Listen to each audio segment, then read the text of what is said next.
First impression is the best இம்ப்ரெஷன்னு சொல்லுவாங்க. Restaurant போய் நம்ம வேறு ஃபுட் வெரைட்டிஸ் சொல்கிறதுக்கு முன்னாடி சூப்பை தான் ஃபஸ்ட்டு வாங்கி குடிப்போம். அந்த சூப்போட டேஸ்ட்லேயே நெக்ஸ்ட்டு அங்கே ஆர்டர் பண்ணுவோமன்றதே டிசைட் ஆகிடும். வாங்க ஹோம்மேட் ஸ்வீட் கார்ன் சூப் பண்ணலாம். ஒரு கடாயில் பட்டர் கொஞ்சமாக ஆட் பண்ணிவிட்டு நம்ம குட்டி குட்டியாக நறுக்கி வச்சுருக்க கேரட்டு, பீன்ஸு, அப்புறம் ஸ்வீட் கார்ன் கொஞ்சம் ஆட் பண்ணிக்கலாம். இதை நல்லா ஃப்ரை பண்ணிக்கோங்க. இதுக்கு இடையில் கொஞ்சமாக கார்னை ஒரு மிக்ஸி ஜாரில் சேர்த்துட்டு இஞ்சி பூண்டையும் சேர்த்து அரைச்சிக்கலாம். கொஞ்சம் தண்ணி விட்டு அரைச்சிக்கோங்க. இப்போ நம்ம ஆல்ரெடி குக் பண்ணிகிட்ருக்கோம் இல்லையா, அதை ஹாஃப் குக் ஆனதுக்கப்புறம் சால்ட் ஆட் பண்ணிக்கோங்க. இந்த பேஸ்ட்டையும் ஆட் பண்ணி நல்லா மிக்ஸ் பண்ணிக்கோங்க.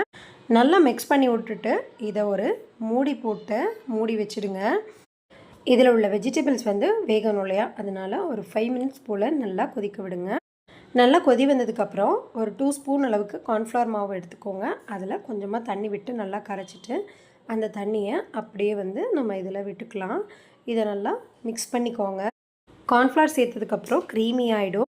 அகெயின் ஒரு 2 மினிட்ஸ் போல் கொதிக்க விட்டுட்டு இதில் நமக்கு தேவையான அளவு பெப்பர் ஆட் பண்ணிக்கோங்க. உங்கள்கிட்ட ஸ்ப்ரிங் ஆனியன்ஸ் இருந்தால் அதையும் சேர்த்துக்கலாம். நான் கொத்தமல்லி ஆட் பண்ணியிருக்கேன்.